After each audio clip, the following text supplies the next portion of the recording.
Assalamu alaikum, I'm Aisha and you're watching Samaa News. Here are today's headlines.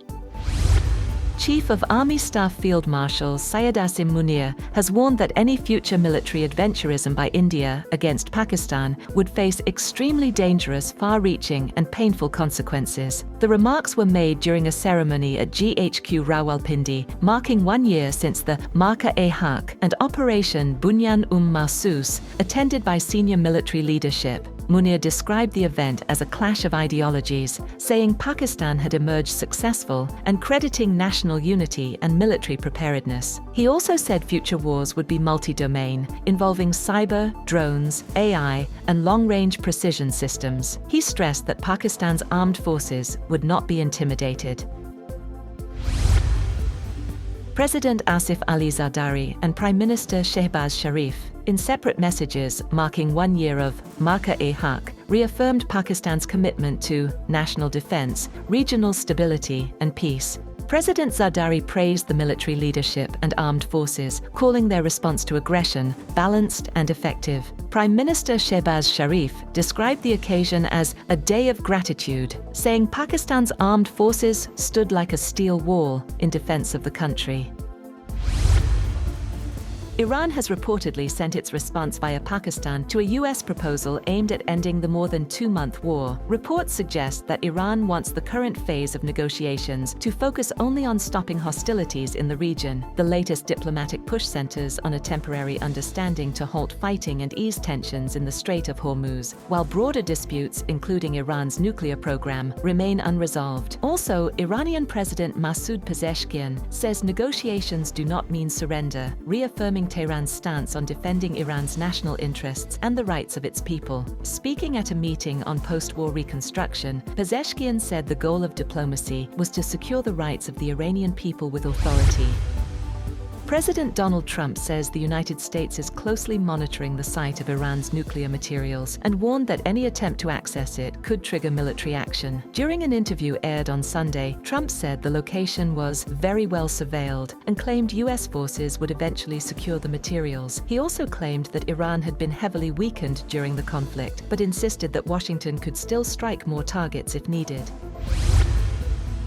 U.S. intelligence agencies believe Iran's new supreme leader, Mojtaba Khamenei, has been involved in shaping Tehran's wartime strategy and negotiations with Washington. The report, citing sources familiar with assessments, says Khamenei has remained largely out of public view after sustaining injuries during the conflict, but is still believed to be communicating through trusted intermediaries. Iranian officials, however, say he is recovering well and dismiss speculation about his health. U.S. assessments also suggest Iran's military has been weakened by strikes, but retains operational missile capability, while senior Revolutionary Guard figures are managing day-to-day governance amid ongoing diplomacy with the U.S.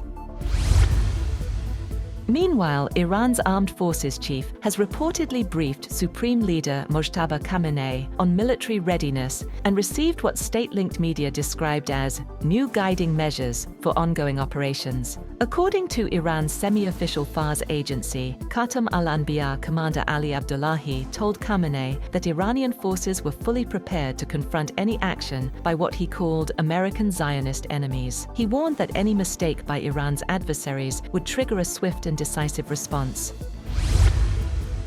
British Prime Minister Keir Starmer says he remains committed to leading his government despite mounting pressure after major local election losses. Starmer described his administration as a 10-year project and vowed to continue, even as calls for his resignation grow within the Labour Party. The pressure intensified after a former minister threatened to push for a leadership contest unless action is taken by party leadership.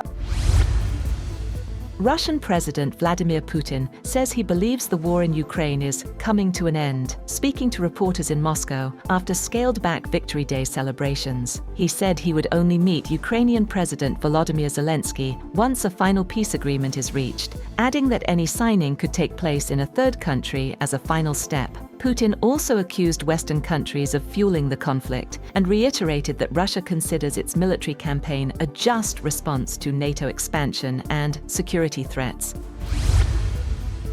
At least 39 people were killed in Israeli airstrikes across Lebanon, according to the Lebanese Health Ministry, as cross-border violence with Hezbollah continues, despite a reported ceasefire arrangement. One of the deadliest strikes hit the southern town of Saksakiyeh, killing at least 7 people, including a child. Another strike in Nabateh killed a Syrian man and his 12-year-old daughter, with reports of additional casualties in follow-up attacks. The Israel Defense Forces said it targeted Hezbollah operatives and infrastructure. Lebanon says more than 120 people have been killed in the past week alone, as clashes intensify along the border. And passengers and crew from a cruise ship hit by a deadly hantavirus outbreak have begun returning to their home countries for quarantine and medical monitoring. Spain and France evacuated citizens to Madrid and Paris, while flights were also arranged for Canada, the Netherlands, Turkey, the United Kingdom, Ireland, and the United States. French Prime Minister Sébastien Lecornu confirmed that one of the repatriated French passenger has shown symptoms during flight. The World Health Organization has recommended a 42-day quarantine for all passengers. Cases linked to the outbreak have also involved Argentina, Chile, South Africa, and Switzerland, while a suspected British case is being treated on the remote island of Tristan da Cunha. That's all for now. For more updates, visit www.samaa.tv. Thank you for watching Samaa News.